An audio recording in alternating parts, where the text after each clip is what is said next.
नमस्कार साथियों, मालती जोशी जी की कहानियों की श्रृंखला में प्रस्तुत है उनकी एक अन्य कहानी गणित।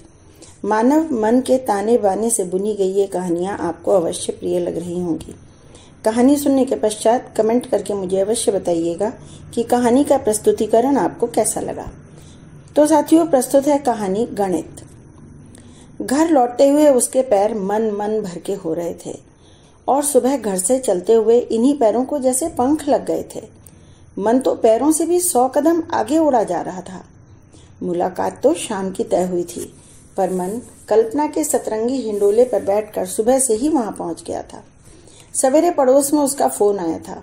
सीमा ने सोचा किसी कुलीग का होगा, छुट्टी की एप्लीकेशन भिजवानी होगी, पर जैसे ही उस ओर से आवाज आई, हेलो, मैं प्रदीप शर्मा बोल रहा हूँ, तो क्षण भर के लिए वह अवाक रह गई।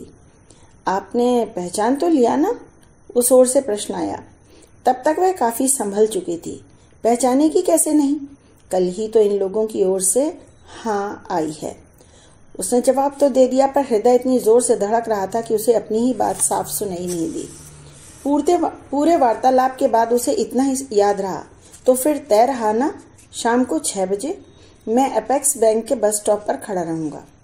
पड़ोस की आंटी वैसे भी फोन से कान लगाए रखती हैं। फिर सीमा के चेहरे का रंग देखते ही समझ गई कि फोन कहाँ से होगा।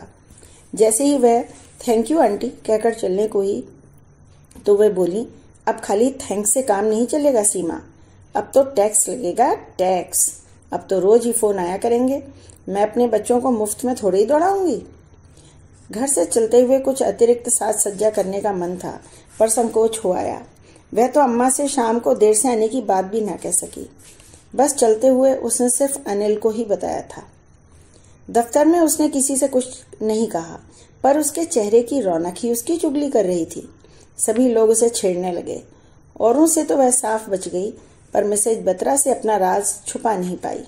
उन्हें बताना ही पड़ा कि कल एक जगह से हाँ आ गई है और आज शाम उनके साथ घूमने जाने का प्रोग्राम है। और फिर भी तू रोज की तरह सिलबिल सी चली आई है। मिसेज बत्रा ने सिर पीट लिया। वे ठीक कह रही थी। अपने ऊपर ध्यान देने की सीमा को ना कभी शौक रहा और ना ही उतनी सुविधा मिली। उसका तो जन्म ही जैसे खटने के लिए हुआ था। कितने बसंत आए और चले गए, कितने सावन बरस कर रीत गए, पर उसके मन में कभी कोई कोपल नहीं फूटी। उसका अंतस कभी नहीं भीग पाया, बस काम काम और काम। पिछले साल अजय की नौकरी लगी, उसके लिए रिश्ते आने लगे, तब जाकर घर वालों को होश आया कि घर में ब्याहने योग्य कन्या भी मौजूद है। उन्हें तो शायद अब भी होश ना आता, पर अजय ही जिद पकड़ गया था कि पहले जीजी की शादी होगी, उसके बाद वह अपने बारे में सोचेगा। उसके बाद सीमा के लिए वर की खोज शुरू हुई, पर 29 साल की लड़की के लिए दूल्हा ढूंढना कोई आसान काम नहीं है, खासकर तब जब उसके चेहरे की सारी रौनक काम ने सूख ली हो, वह असमय बुढ़ाने लगी हो। लोग देखने आते, चाय नाश्ता कटकते, ऊट पटांग सवाल पूछते और बाद में टका सा जवाब भेज देते। शादी के नाम से जीवन में थोड़ा स्वाद आ गया था। लगातार अस्वीकार झेलते झेलते वह भी जैसे चुकने लगा था। फिर शुभ चिंतकों ने दुहाजू लड़कों की लिस्ट थमाना शुरू कर दी। मजबूरियों से समझौता करने की कगार पर ही थी वह कि अनायास यह रिश्ता हाथ आ गया। अपनी खुशी तो वह जाहिर नहीं कर सकी थी, पर अम्मा ने कोई कसर नहीं छोड़ी। अड़ोस पड़ोस में सबको जाकर वह खुशखबरी दे आई थी। फिर अपने बरामदे में बैठकर सबको सुनाती रही कि लोगों ने तो जैसी मेरी बिटिया को बुढ़िया ही बना दिया था। उफ, कैसे कैसे रिश्ते लाए थे, पर राम जी की माया देखो, उसके भाग से तो कुंवारा दूल्हा मिल गया और बहनों की शादी का तो बहाना बन गया। नहीं तो बताओ, ऐसा पढ़ा लिखा नौकरी वाला सुंदर लड़का कोई छोड़ देता? वह तो सीमा के भाग्य से ही इतनी उम्र तक अनब्याह रह गया। मिसेस बत्रा सीमा का सारा इतिहास जानती थी, इसलिए वे सिर्फ गुनगुना कर ही नहीं रह गईं। उन्होंने सेक्शन ऑफिसर को दोनों की हाफ डे की एप्लीकेशन थमाई और उसे लेकर अपने घर चली आईं। घर आकर उन्होंने सीमा के चेहरे पर एक हल्का सा पफ लगाया, बालों को शैम्पू करके अच्छी सी हेयर स्टाइल बना दी, अपनी एक प्योर सिल्क की साड़ी और हैदराबादी मोतियों का सेट पहनाने के लिए दिया।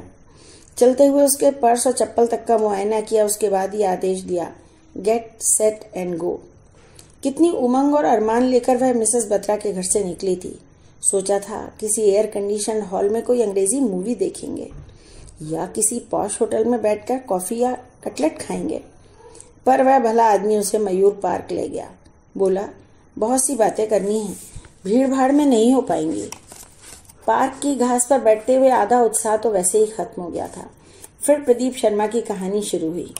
पिता की अकाल मृत्यु, माँ की छोटी सी नौकरी, 5 भाई बहनों का परिवार, घर का बड़ा और इकलौता लड़का होने की विवशता, 18 साल की उम्र से नौकरी, 2 बहनें जैसे तैसे ब्याह दी गई हैं, 2 अभी बाकी हैं, माँ भी 1.5 साल बाद रिटायर होने को हैं। सीमा से पूरे सहयोग की अपेक्षा है। सीमा को लगा प्रदीप शर्मा अपनी नहीं उसकी ही कहानी सुना रहा है। फर्क सिर्फ यही था कि उसके पिता भी जीवित थे, पर 2 बड़ी बेटियों की शादी करते करते इतना कंगाल हो गए थे कि तीसरी की शादी न तो उन्होंने की और न उसे आगे पढ़ने दिया। किसी तरह हायर सेकेंडरी करवाकर अपने ही दफ्तर में डेली वेजेस पर लगवा दिया था। अब तो खैर वह परमानेंट हो गई है। अजय को इंजीनियर बनाने का सपना उन्होंने सीमा के बल पर ही पूरा किया था। इस बीच सीमा के लिए जब भी कोई प्रस्ताव आया, पिता ने साफ कह दिया, अजय की पढ़ाई पूरी होने तक हम इस बारे में सोच भी नहीं सकते। उनका बस चलता तो वे कभी भी नहीं सोचते। वह तो अजय ही जिद पकड़कर बैठ गया। प्रदीप के यहाँ भी यही हाल था। उसकी माँ तो अभी तैयार नहीं थी, चाहती थी एक लड़की और निपट जाती। शादी के बाद लड़के का मन कैसा हो जाए कौन जानता है। वह तो नाते रिश्तेदारों ने कोंच कर उन्हें मजबूर कर दिया।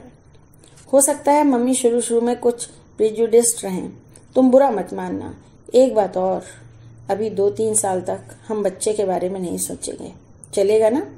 सीमा का मन हुआ तपाक से कह दे, मिस्टर शर्मा 32 के आप अभी हो गए हैं, बच्चे क्या बुढ़ापे में पैदा करेंगे? पर कह नहीं पाई। शादी के अभी तो सगाई भी नहीं हुई है, बच्चे की बात वह जबान पर कैसे ले आए? लेकिन फिर सामने वाले को ही यह संकोच क्यों नहीं है? कैसे यहाँ बेधड़क सारी प्लानिंग कर रहा है? या कि यह शादी भी उसी प्लानिंग का एक हिस्सा है? शायद इसीलिए उसने सीमा का रूप रंग नहीं देखा, केवल वेतनमान देखा। सीमा का मन बुझ गया। गोरा चिट्टा पति पाने की खुशी तिरोहित हो गई। सारे सपने चूर चूर हो गए। सोचा, अगर शादी के बाद भी यही सब करना है तो वह अनब्याही क्या बुरी है? जिनके लिए आज वह खट रही है, कम से कम उसके अपने तो हैं। घर लौटी तो मूड बेतरह उखड़ा हुआ था। खाने के लिए मना करके वह सीधी अपने कमरे में चली गई। किसी को आश्चर्य नहीं हुआ। सबने अनुमान लगाया कि होटल से खा पीकर लौटी होगी, जबकि प्रदीप शर्मा ने उसे सिर्फ आइसक्रीम खिलवाई थी और वह भी जैसे उसके गले में फंस गई थी। मिसेज बत्रा की साड़ी वह ठीक से ताह कर रख रही थी कि अम्मा कमरे में आईं। सीमा, उस दिन रीमा की मम्मी जो फोटो दे गई थी, क्या वह तेरे पास है? हाँ, क्यों? उसकी अभी क्या जरूरत पड़ गई? मुझे दे देना, कल लौटा आऊंगी। कहूंगी अपने डॉक्टर भैया को सहेज कर रख लो। हमें जरूरत नहीं है, हमारी बिटिया को तो कुंवारा दूल्हा मिल गया है। साड़ी को ताहते ताहते उसके हाथ पल भर को रुके। उसने पल भर को कुछ सोचा और बोली, फोटो को रहने दो अम्मा, रीमा के यहाँ जाओ तो उन्हें बता देना यह रिश्ता हमें मंजूर है। क्या? अम्मा एकदम चीखी, तू पागल तो नहीं हो गई है? अजी सुनिए तो, ये लड़की देखो क्या कह रही है। बाबूजी तब तक खुद ही उसके कमरे में आ गए थे। बोले, ये तुझे एकाएक क्या हो गया है बगली? इतना अच्छा लड़का मिल रहा है और तू उस दुहाजू के पीछे पड़ी है। बाबूजी वह डॉक्टर हैं। तो क्या हुआ, 2 बच्चों का बाप भी तो है। 2 बच्चों की माँ बनने लायक उम्र तो मेरी भी हो चली है। उसने ऑपरेशन भी करवा लिया है, अम्मा फुसफुसाई। यह तो और भी अच्छा है, बुढ़ापे में बच्चे पैदा करने का कोई खतरा ही नहीं रहेगा। नहीं बाबूजी, मैंने हिसाब लगाकर देख लिया है, मेरे लिए इसी शादी में फायदा है। ये हिसाब किताब की बात नहीं है बेटी, जिंदगी भर का सवाल है। तो मुझे इसे अपने ढंग से हल करने दीजिए ना। अब तक तो मेरी जिंदगी का गणित दूसरे ही लगाते रहे हैं। कल तक आप अपने लाभ और हानि का समीकरण बिठा रहे थे, आज वे प्रदीप शर्मा, जिन्हें कल तक हम जानते भी नहीं थे, अपना हिसाब फिट कर रहे हैं। आखिर मुझे भी तो मौका मिलना चाहिए। ये मेरी जिंदगी है और मैंने खूब सोचकर देख लिया है कि अगर ये डॉक्टर साहब 2 बच्चों की परवरिश के बदले में मुझे जिंदगी भर का सुकून और आराम देते हैं तो सौदा बुरा नहीं है। अम्मा बाबूजी एक दूसरे से नजरें चुराते हुए निरुत्तर हो गए थे। तो साथियों, ये थी कहानी गणित मालती जोशी जी की कहानी। कहानी का प्रस्तुतिकरण आपको कैसा लगा मुझे अवश्य बताइएगा।